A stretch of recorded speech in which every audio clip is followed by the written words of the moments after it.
15 outboard motors are going to be close to unsellable by 2027. And if one of them is bolted to your transom right now, you're the one who's going to eat that. Not because anybody bans them, not because they stop running. Most of the engines on this list will start on the first turn of the key in 2027, exactly like they did last summer.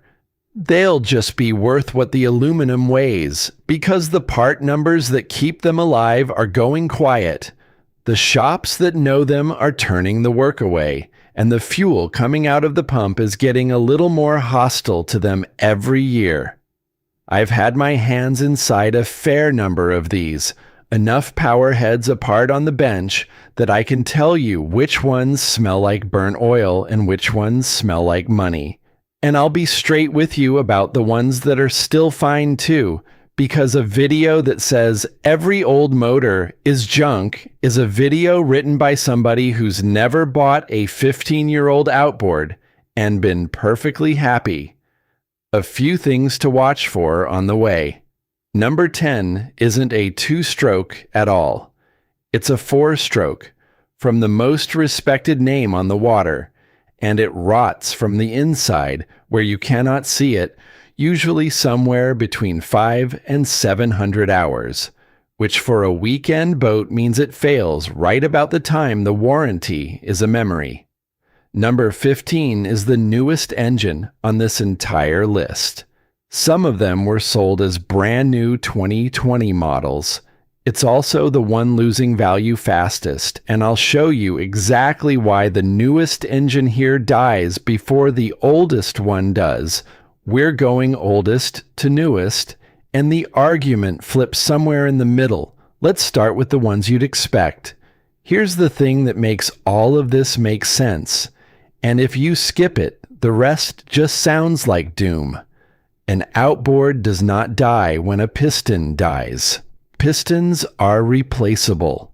An outboard dies the day a part number goes dark and nothing on earth crosses over to it. Because at that moment, the whole engine becomes a donor for other engines, and a donor is worth scrap plus whatever's left on the shelf.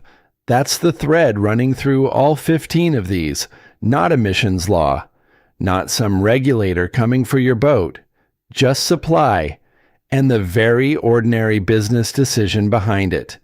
A manufacturer builds spares for a discontinued model as long as it pencils out and then stops. There's a widely repeated 10-year convention in this industry, and I want to be careful with it because I cannot point you at a federal rule that says 10 years for marine engines. It's a norm, not a statute, and treating it as a promise is how people get hurt. So when I say worthless, I mean specific things. No shop will quote the job. The part costs more than the engine is worth, and the buyer walks. Nothing on this list becomes illegal in 2027. Anybody telling you otherwise is guessing. Number 1, the carbureted Yamaha two-strokes, the pre-1999 V4s and V6, and the little 3-cylinder motors that came with them. Mechanically, these are honest engines, and I have no complaints about how they were built. Carb kits, water pumps, seals, coils. The aftermarket still covers most of it. The problem is entirely on the demand side. Nobody's shopping for one. And in a handful of places, you genuinely can't run them. The Tahoe Basin has kept carbureted two-strokes off the water since 1999. And a couple of California drinking water reservoirs did the same. That's a short list, not a national trend. And I'll come back to why the national version of that story is nonsense. Next one's worse, and it's been worse for 40 years. Number 2, Chrysler and Force. Yes, Chrysler built outboards.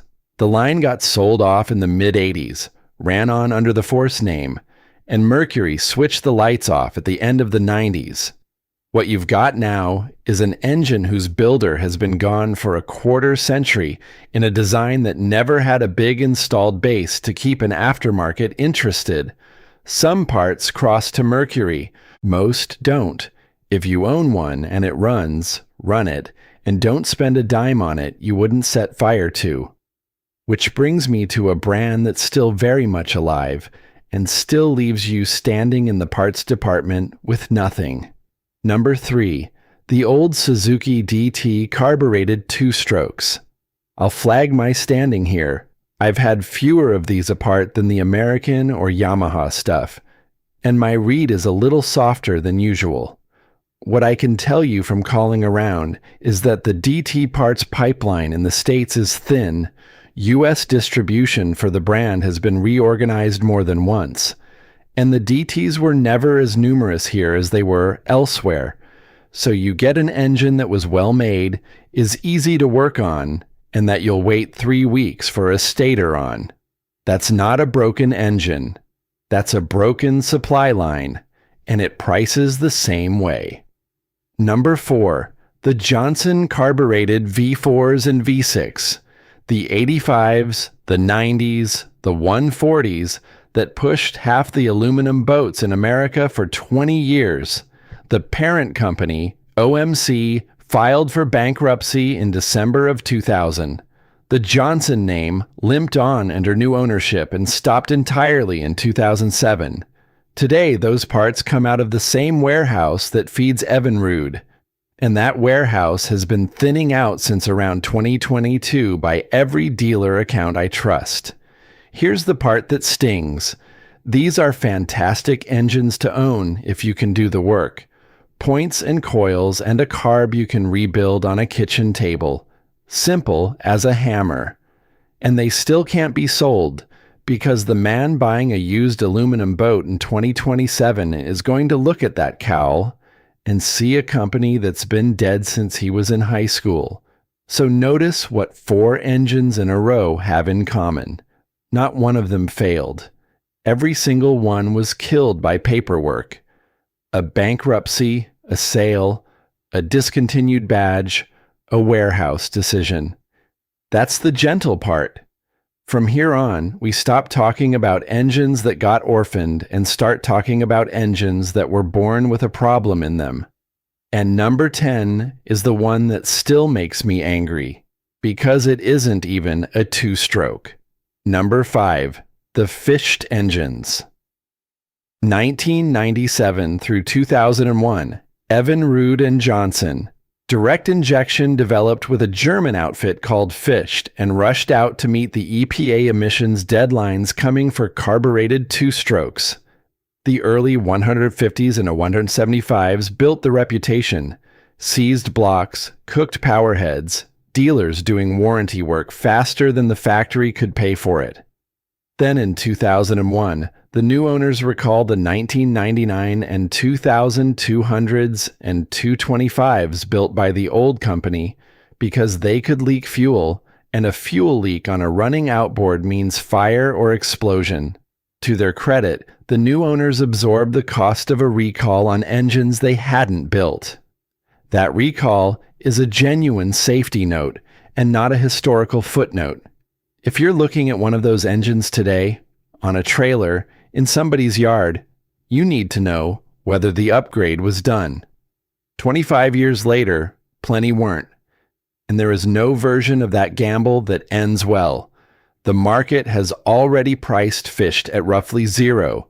What kills these now isn't the reputation, it's that a single injector can cost more than the whole rig sells for. But the direct injection engine that actually worked has its own countdown, and it's shorter than most owners realize. Number 6. The first-generation Mercury OptiMax, the 2.5-liter V6s from the late 90s through the mid-2000s. Different approach to direct injection than the FICHT. A belt-driven air compressor atomizes the fuel and blows it into the cylinder, licensed from an Australian engineering outfit called Orbital. Set the jargon down for a second and picture what's actually happening. Instead of squirting fuel into a moving airstream and hoping, the engine mists it with compressed air right at the point of ignition, which is how a 2-stroke got clean enough to keep being legal to sell. It works. When it's right, an OptiMax will out-hole shot a 4-stroke all day and way less doing it. but you've now got a belt-driven air compressor, 2 separate fuel pumps, and 2 separate sets of injectors. And on the early engines, the fuel rails had a habit of rusting from the inside. The air compressor is the one that ends the conversation, because when it goes, it can take the rest with it. Mercury ended OptiMax production entirely in May of 2018, and by then, the line was already down to the big 3.0-liter models. Count forward on the 10-year convention, and you land in 2028 for the newest ones. The first-generation engines are already well past it. There's a real bright spot, though. From around 2019, you could buy a remanufactured, fully dressed OptiMax powerhead through Quicksilver, and a competent tech could hang one on your existing midsection in about 3 hours. If that program is still funded when your compressor lets go, you have an option. If it isn't, you have a boat anchor. And the smaller OptiMax engines lost that option first. Number 7, the small OptiMax, the 75, 90, and 115. These went out of the lineup years before the big ones did.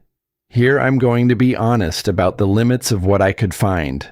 I can source the May 2018 date for the end of the line with confidence, but for the small motors, all I've got is dealer chatter from the mid-2010s saying the 75 and 90 came out first and the 115 followed.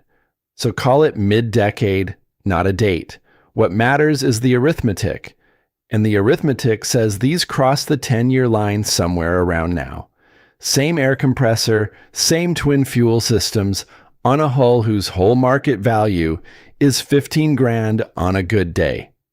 Quick one before we keep going, because we're past the halfway mark and there are 8 left. If you're getting something out of this, subscribe. That's the whole ask. And it's what keeps this kind of digging worth doing. Number 10 is coming up, the 4-stroke that fails from the inside. And number 11 is a supercharged engine where the supercharger is the least of your problems. Number 8, and this one's a reprieve. The Mercury 2.4 and 2.5-liter carbureted V6 2-strokes. The old Tower of Power motors. No compressor, no high-pressure pump, no computer worth the name. Just a big loop-charged 2-stroke with carburetors bolted to the side of it, and a lower unit people were still racing 30 years later. Part support has held up better than anything else this old, partly because Mercury Racing kept building competition versions of that architecture right up until 2018 and kept supplying replacement powerheads after that. It's still not worth money, but it's the one engine here I genuinely tell a buddy to keep, and I want that on the record before the next 7 get grim, because number 9 went the exact opposite direction. Number 9, the Yamaha HPDI, the Z-Series V6s, high-pressure direct injection, roughly the 2000s. Yamaha's answer to the OptiMax, and technically the more sophisticated one. Rather than misting fuel with air, it pressurizes the fuel itself hard enough to atomize on the way out of the injector. Beautiful engineering, brutal ownership. You've got a high-pressure pump, a low-pressure pump, and 6 injectors that do not tolerate the fuel most people put in the tank. Yamaha stopped building them a long time ago. I've seen the last model year given as 2010 and I've seen 2012, and since I can't nail it down, I'm taking the earlier figure, which puts even the optimistic reading well past 15 years. Cowls for these are already showing up on the used parts market as no longer available items. Injectors get rebuilt rather than replaced by a small number of specialists. That's a functioning ecosystem, but it's a small one, and small ecosystems are one retirement away from gone, which is exactly the problem with the next engine, except that one's a 4-stroke and it was supposed to be the safe choice. Number 10, the first-generation Yamaha F225, roughly 2000 through 2004. This is the one I flagged at the start, and it's the most important item on the list because it breaks the rule everybody thinks they're following. 2-stroke bad, 4-stroke safe by Yamaha. And then this. The exhaust on that engine has a dry section, a passage that hot exhaust gas runs through without cooling water on it. On the first generation F225, those internal components corrode. Not the outside, the inside, where you cannot see it, where no amount of flushing reaches, and where nothing shows on a compression test until it's far along. The Boat US consumer protection people collected dozens of these reports back in 2012. A New Jersey marine surveyor told them he'd personally seen the damage on 6 engines and knew of at least a dozen more in his area. The failure typically shows up between 500 and 700 hours, and the first symptom owners describe is a loss of power and some smoke. Now do the math, because the math is the whole story. A recreational boat gets used under 100 hours a year. 500 to 700 hours is year 6, year 7, year 8. Owners were quoting repair figures north of $3,000 a sideback when this surfaced, and on twin installations, people were being told to repower, which today runs $15,000 to $18,000 for a mid-range engine installed, with shop labor at $140 an hour and up in most US markets. I'm coming back to this engine because what the manufacturer said about it is worse than what the engine did. Stop and look at the shape of the last 6. FICHT, OptiMax, HPDI, F225. Every one of them a clever, expensive, high-technology answer to an emissions deadline. And every one harder to keep alive at 20 years old than the dumb, carbureted motor it replaced. That's the pattern. And it doesn't reverse from here. It accelerates. The last 5 engines are the newest, the most electronically dependent, and the ones your grandkids will never get running. Number 15 is barely 6 years old. Number 11, the supercharged Verado 4-cylinder, the 1.7-liter 135 through 200 from the mid-2000s until the naturally aspirated 154-stroke pushed it out. Genuinely quick engine, smooth as anything. And Mercury built it as a clean sheet design rather than warming over a car engine. The supercharger is belt-driven, but the rotors inside it are driven by a pair of gears. And when a gear lets go, it sends metal into the intake and from there into the engine. There are documented cases of that ending in a power head replacement on an engine with hours you could count on your fingers. The honest caveat, and it's a real one. Independent specialists rebuild these superchargers now with warranties at a fraction of what a new unit costs. So this isn't a death sentence the way FICHT is. What it is a used engine that a buyer has to be brave to purchase, and bravery is worth about $4,000 off the asking price. Now scale that same thinking up by 2 cylinders. Number 12. The supercharged Verado inline 6 from 2004 onward in the 200 and up range. Everything I just said, plus digital throttle and shift. That last part matters more than the supercharger. When the throttle, the shift, and the steering all talk to the boat over a proprietary network, the engine stops being a bolt-on item and becomes part of the vessel's wiring. You cannot casually hang a different brand of motor on that transom without redoing the rigging, and you cannot casually sell that motor to a man with a different boat. Complexity that was sold to you as refinement turns into a fence around your options 10 years later. And the next one shows you the same trap built entirely out of a sticker. Number 13, Nissan Marine Outboards. Here's the joke. They're Tohatsu engines. Same factory in Japan, same parts, same everything, with a different decal on the cowl. Tohatsu built the entire Nissan-badged line for North America for about 30 years until the badge was retired. I've seen 2014 given as the year, and I've seen later dates, so take the earlier one. The engine on your transom is identical to a Tohatsu that a dealer will happily service and a buyer will happily pay for. Yours is worth less. Not because of a single mechanical difference, but because the name on the cowl is a name that isn't sold here anymore. And the person writing the check doesn't know what you know. That is a pure information problem, and it costs real money. 3 brands down in 3 items, and every one of them a badge decision rather than an engineering one. The last 2 engines are the opposite. The engineering was genuinely excellent. The company genuinely stood behind them, and it still didn't matter. Number 14, the Evinrude E-Tec, the first generation ones, 2004 through 2020. I like these engines, and I'm not going to pretend otherwise. The FICHT technology got re-engineered properly into direct injection that worked. No belts, no valves, no oil changes, oil metered exactly where it's needed instead of pre-mixed into everything. For years, the pitch was 3 years or 300 hours with no dealer-scheduled maintenance, and it largely held up. The vulnerability is the engine management module. It's the brain. It runs the injectors directly, and diagnosing it properly needs the factory software. When BRP walked away from Outboards in May of 2020, they said they'd keep supplying service parts and honor the warranties. And by most accounts, that support runs about 10 years into 2030. But support is an elastic word.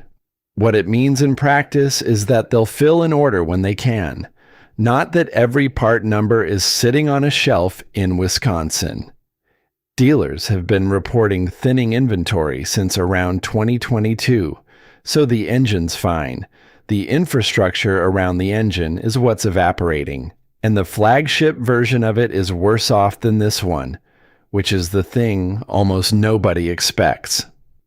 Number 15. The Evinrude E-Tec G2, launched in 2014, built until production stopped in May of 2020, which means there are G2s out there titled as brand new 2020 models, 6 years old, some with a few hundred hours, engines that in any rational world would be in the prime of their life. Here's what happened to them. The G2 wasn't sold as a motor, it was sold as an integrated package. The hydraulic steering built inside the cowling, the rigging proprietary, the color panels part of the styling, the diagnostics dealer only. Every one of those decisions made the boat better on the day you bought it and made the engine harder to keep alive the day the company quit. Because when BRP shut the outboard business down, the announcement affected around 650 employees and touched more than 1,000 dealers and distributors worldwide. The dealer network that held the software, the training, and the specialty tools didn't shrink. It dispersed. So you've got the newest engine on this list, technically the most advanced and the hardest one to walk into a shop with. That's the whole video in a single motor. The oldest thing here is a Chrysler that any competent person can fix with hand tools and a carb kit. The newest thing here needs a laptop and a login that mostly doesn't exist anymore. Now let's talk about the F225, because I told you I'd come back to it, and because it's the moment this stops being about supply chains and starts being about you. You were sold that engine on durability. That's the pitch. That's the whole reason people pay the premium for that name, and it's a pitch that has been earned over decades. What you actually got on that first generation model was an internal exhaust component whose coating couldn't survive the exhaust gas it was designed to carry. A metallurgical engineer who looked at it for Botius said the thing out loud. A coating that withstands hot exhaust gas is basic engineering, and it is neither expensive nor high-tech. You can verify that yourself. It's in the 2012 write-up. And the replacement parts that eventually appeared used a different coating that seems to work. Read that sequence again slowly. The fix existed. The fix was cheap. The fix arrived after your warranty ended in a kit you paid for. And when Botus wrote to the company about it, the response sidestepped the corrosion and pointed out that those outboards had been out of warranty for quite some time. That sentence is the entire trick, and it's worth understanding because it will be used on you again by somebody else, on some other machine. It is true. It's also completely beside the point. The failure was designed to arrive at 500 to 700 hours. A weekend boat runs under 100 hours a year. The out-of-warranty status wasn't a coincidence that happened to fall in the company's favor. It was arithmetic anybody in that building could have run on the back of a napkin. I want to be precise about what I'm accusing here and what I'm not. There was a class action litigation over this, and I'm not going to characterize how it came out or treat allegations as findings. I'm not claiming anybody sat in a room and planned it. What I'm telling you is what the record shows: a known failure, a cheap remedy, a remedy released as a part you purchase, and a warranty answer given to a consumer organization asking on behalf of owners. That's just what happens when the only durability question anybody upstairs is required to answer is whether the thing survives the coverage period. So here's the sentence to keep. Warranty length is not a measure of confidence. It's a measure of exposure. And once you see it that way, you can never be sold on it again, which is the only revenge available to you, and it's a decent one. I'll tell you what I actually find interesting about all 15 of these, and it isn't the anger. There's a skill that almost nobody names, and it's the ability to look at a machine and correctly price its future. Not what it's worth today. Anybody can look that up. What it's going to cost you to keep, and for how long, and whether the road ends in 5 years or 20. That skill is worth more than any single engine on this list. It's what separates the man who buys the 20-year-old boat and has 10 happy summers from the man who buys the same boat and spends 2 seasons on the phone with parts departments. And the strange thing is, it has nothing to do with being able to turn a wrench. It's a reading skill. You're reading a company's decisions, a design's assumptions, a supply chain's health. The old hands in this trade always had it. They just called it knowing what to stay away from. And they'd tell you over a coffee for free if you asked properly. That knowledge doesn't live in a manual. It gets passed hand to hand.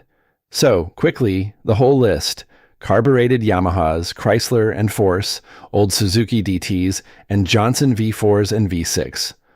Orphaned by paperwork, cheap to fix, impossible to sell. FICHT, first generation OptiMax, small OptiMax, and Yamaha HPDI. The emissions era direct injection engines, all of them well past the 10-year support convention. The first generation Yamaha F225, the 4-stroke that rots where you can't see it. Both supercharged Verados, where the rigging fences you in worse than the supercharger does. Nissan-badged Tohatsus, where a decal costs you money. And both generations of E-Tec, where the engineering was fine and the company left. The exception, and I meant it, the old carbureted Mercury V6s. Keep that one. Now here's what to do about it, and you can start tonight. Take a flashlight out to the boat and write down the model and serial number off the tag. Then do 4 things in order. 1. Find out what year that model family stopped production. Not the year yours was built, the year the last one was built. 2. Price 3 specific parts on that exact engine. one ignition component, a water pump kit, and a lower unit seal kit. Not generic prices. Those part numbers. If any of the three comes back as no longer available or comes back at a number that makes you laugh, you've got your answer. 3. Call 2 independent shops, not dealers, and ask straight out whether they'd take that engine in for a real job. A lot of shops now decline anything over a certain age, and they'll tell you honestly if you ask honestly. 4. Add up the engine's current market value plus 3 years of realistic parts spending and set that against an installed repower quote for the same boat. If the first number is comfortably under the second, you keep it and you run it. If they're close, you sell it this season rather than next. If the first number is bigger, you already know. One more thing on fuel, because it's the piece that's actually changing in 2027 rather than just aging. The EPA finalized the renewable fuel volumes for 2026 and 2027 in June of 2025, and the direction of travel on ethanol is up, not down. What that means at the dock is that you'll very likely keep seeing more pumps offering the 15% blend alongside the 10%. Putting that 15% fuel in a marine engine is against federal law, and the reason is not politics. Ethanol pulls water out of the air, and a boat's fuel tank breathes damp air all season. The higher blends attack older rubber, older composite tanks, and older carburetor components, and they dissolve the varnish that 30-year-old fuel systems have quietly been holding themselves together with. I want to be careful not to overstate it, because there's a lot of hysteria in this corner of the internet. 10% fuel in a well-maintained older outboard, run regularly, with a decent water separator on it and the tank kept full over winter, is fine. Millions of hours prove it's fine. The problem isn't the fuel doing something dramatic. It's that every year, the pump gets a little less friendly to the oldest engines on this list at exactly the same time the parts to fix what it damages are getting harder to find. 2 curves crossing. That's all 2027 really is. Now, I know exactly who's going to disagree with me, and I want to hear it. There is a man watching this who has a 1988 Johnson 90 that has never once failed to start, who does his own water pump every other spring, who thinks I've just spent half an hour insulting the best $3,000 he ever spent. You're right, and I'm not arguing. That engine owes you nothing. What I'd genuinely like to know is the thing you can't answer as easily. What did the last real part you needed cost you? And how long did you wait for it? Not the water pump kit. Everybody's got a water pump kit. I mean the stator, the trim motor, the power head gasket set, the thing you actually had to hunt. Give me the engine, the year, the part, and the weight. That's the data that decides whether any of these engines are really finished, or whether the parts panic is overblown, and there's no database anywhere that has it. Only you have it. And if you're a tech and I got something wrong tonight, the small OptiMax dates, the last HPDI model year, the Nissan cutoff, come correct me properly, with a source, and I'll take it on the chin. I'd rather be corrected in public than confidently wrong in private. If you want more of this kind of thing, subscribing is the whole of it. There's no schedule I'm going to promise you, but there is one thread I deliberately didn't pull tonight, and it's been bothering me for months. The reason nobody in this industry will give you a straight answer about what a used outboard's remaining hours actually are, when every one of these engines has been logging that data internally for 20 years. The information exists. It's sitting in the engine's own memory. Getting it out of there and understanding why it's so much harder to get than it needs to be is a whole separate mess, and I'm still working on it. Until then, go read the tag on your own transom before somebody else reads it for you.